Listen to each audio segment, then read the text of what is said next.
I do life coaching in general. That's why I'm a general life coach, but also I have a subcategory of coaching topics that I do, and it's business coaching. So, business coaching is, I do welcome all types of entrepreneurs, but it ends up usually being solopreneurs, people who have their online businesses for themselves, right? And if you have a life coaching certifications or the qualification to be a life coach, do you need to have a business? No. You can totally just keep that skill for yourself to improve your life. But is it, do you have to even offer it to somebody else? No, like I said, you can use all that good life coaching skill to develop your own mind, and then you can use that to maximize. And even if you want to work with other people, you can volunteer or you can apply coaching to your friends and loved ones. I think volunteering your coaching and giving away your coaching is a wonderful thing to do. And I think one of the best decisions I did in my business career is to do a hybrid model of where I do a lot of volunteering of coaching, where I give a lot of my coaching away as a service, but at the same time, I charge for it to the people who can afford it. That hybrid model has worked out very well for me. But I think there is value in running a life coaching business. There is value in doing entrepreneurship because entrepreneurship really challenges you in multiple dimensions. Because when you don't have a business, you rely on traditional methods of making money. Traditional methods of making money are stable. It's well known. There's very little risk associated with it, but it becomes, kind of templated. You become what people, on the internet say like wage slave, and you just feel like your paycheck is always dependent on somebody else. And if you live in America, your health benefits are tied to the job, and so on, right? So entrepreneurship not only challenges your existing beliefs about you, because now you have a new label to put on yourself, and also your ideas of money and stability. And can you be happy with an unstable income? Can you always be putting yourself out there because people need to recognize you? People need to know that you are a reliable source of information and help in order for them to invest money into you, right? So, all of these things can be very scary. So, I'm running a program these days that are basically designed to help people make more offers into the world. And because why do I teach it? I teach it because it's good for me, right? It would be very hypocritical for me to do make you do something that I don't even do. But all of my YouTube videos, all the writings that I do, everything that I do is like an offering of myself and my services. Sometimes it's my life, sometimes it's my services, and whatever, right?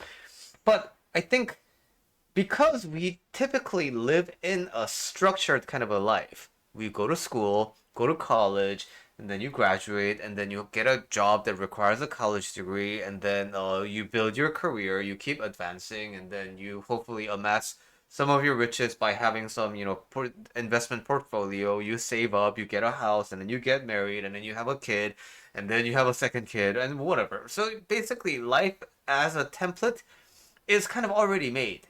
But that comes with the corollary of you always kind of know what to do, and you always have an idea of what you need to be doing in order to advance to the next step in the tech tree, so to speak. But when it comes to managing your life, when it comes to doing something that other people aren't necessarily doing, when it comes to you defining your own measures of success, it can become really unclear that what do I need to do in order to be making money? And one of those things is, making offers. But this is not just for entrepreneurs. This is just a good knowledge skill to have to understand what makes offers click, what drives human behavior, specifically what drives purchasing human behavior. This obviously in the context of business is sales, but in the context of a personal, job finding and such, it's putting your resume out there, and then talking to a lot of people, networking. If it's about your personal life, you go out and go to dating sites and dating apps and make yourself available and out there, make people know that you are available for dating and things like that. So without those activities that put yourself out there, I think this is the biggest misconception. People aren't mind readers, right? They don't know what you do if you don't tell them. But we typically buy things from people we already know, from brands we already know. Therefore, we think that if we become better at our skill, if we become more valuable, if we work on ourselves sufficiently, then we will get the recognition. But the thing is, that's sort of a flawed logic because for you to be recognized, what actually needs to be done is continuously putting yourself out there, continuously letting other people know you exist, continuously letting other people know what you do, how people can work with you, and such. This repeated invitation to yourself is what helps your buyers go from I don't know this person to I know this person fairly well to I know this person well enough to commit an investment into this person because I have something of value to me that is being offered by this person. So, the important thing to keep in mind is people aren't mind readers. So, you need to tell people a lot. You need to tell people a lot about the same thing, and you can't be tired of repeating yourself.